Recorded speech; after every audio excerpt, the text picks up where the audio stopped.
Okay, so we just went to see Fast and Furious Part 10, and I must say I'm a bit shell-shocked. Lots of action as you'd expect, but some really well-directed, well-acted, dramatic pieces, which I wasn't expecting in this movie. He's coming for you with everything. What's the plan, Dom? I'm not sure anymore. I think we're all a little bit hungover emotionally about Fast and Furious because of the untimely death of Paul Walker, and that affects us. But this was something else. It was a genuine, poignant moments and sentiment in the middle of Fast and Furious, which I wasn't expecting. Laws of God and gravity. They did it twice. So the story is Jason Momoa's rather flamboyant Dante Rames character, who's the son of a drug dealer, warlord, criminal kingpin they've defeated in a previous episode.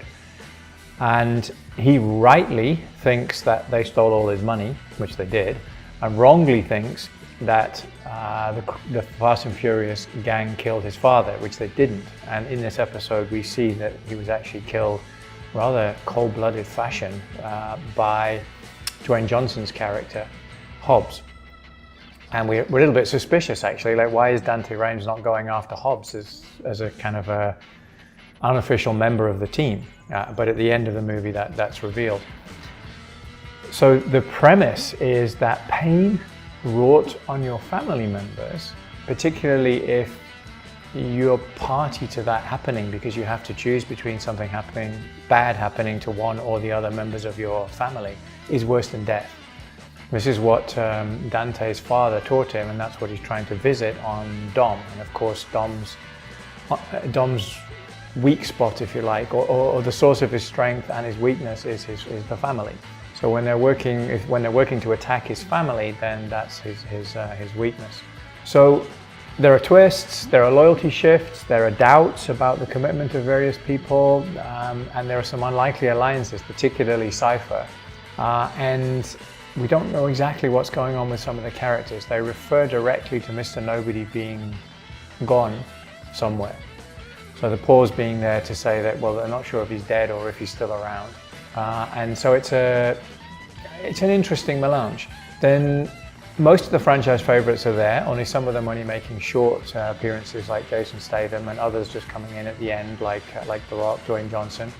But there is one ugly question, which is a big weak spot of this episode, that when the family gets together, Mia, Paul Walker's character, O'Connor's wife, joins the family, but Paul Walker, O'Connor, doesn't. And it doesn't make any logical sense. I mean, we know why he can't be there, because the poor guy's dead. But it doesn't make any sense within the story that, yeah, she will turn up and then the kid might be, the kids might be there, but he isn't. At the end of the previous episode, we see the blue, I think it's the Nissan Supra, turning up, but we don't see him getting out. We see Dom's reaction that it must be Paul Walker O'Connor arriving. So it's a big clumsy hole in the script. They're asking a lot for us to ignore it, but I think most fans will do so out of affection, loyalty for Paul Walker, but it's just a little bit jarring. It's not handled very well, and the script is weak in other areas, especially the comedy, which just doesn't work. With a couple of notable exceptions, it just doesn't work in this movie. Some of the stunts are silly, like harpooning the car with two helicopters when they could just shoot him. It doesn't make any sense, and there's a couple of other instances like that. They're kind of a weak justification for an albeit very spectacular stunt. And you find yourself saying repeatedly, well, it's a movie. And it's asking too much, but it's better than driving a car in space like last time, so whatever. It's an excuse for great stunts. Direction, apart from those nonsensical moments and the gaping hole that Paul Walker's absence creates, it's great. It keeps a very fast pace. Somehow these sentimental, but not overly sentimental moments that are really quite tugging on your heart are interspaced very well with the rest of the drama and the action and the chases, etc. So overall, I think it's beyond the normal family is all you have kind of clunky dialogue, and it gets through poor humor, and it pulls together and it delivers a huge impact. The pace is done very well.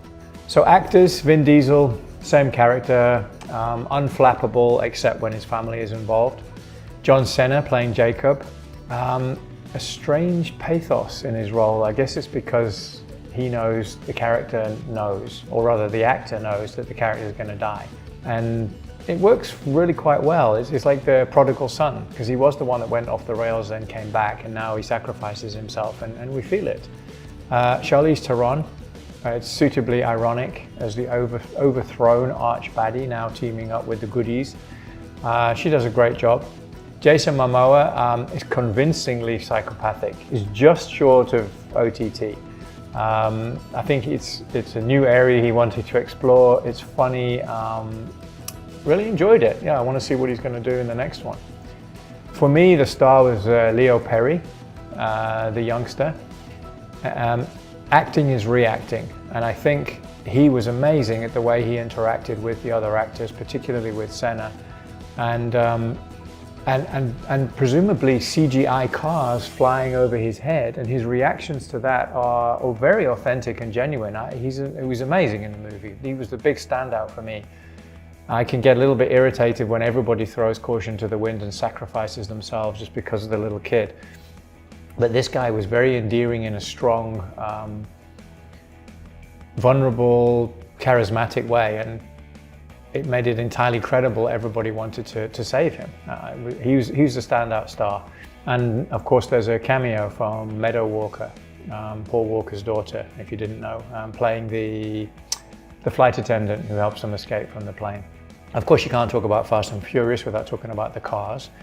So there's an indestructible Dodge Charger that seems to be able to smash through concrete, jump over walls by itself, land on other cars, etc. And I love the fact that the electric car is driven by Cypher, that one of the world's most evil villain drives an electric car. I love that. And the eagle-eyed amongst you will have spotted that it's a DeLorean. And I don't know if that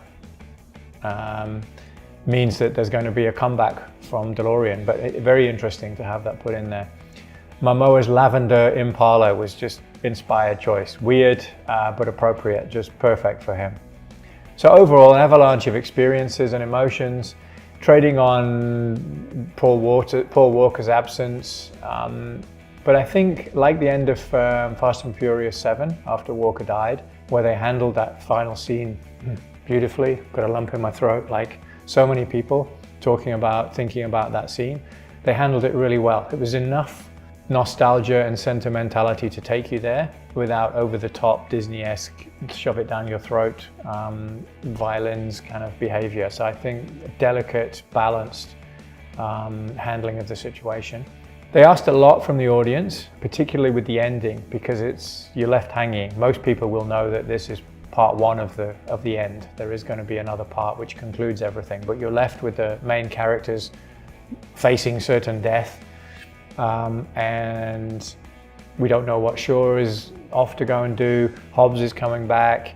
We don't know what's happening with Letty and Cypher as they board a submarine in I think it was the Arctic, or was it the Antarctic? Anyway, in a polar area. So it's asking a lot for the audience to swallow that, walk out of the theatre trying to get some sense of satisfaction out of so many loose ends, but I think they'll get it.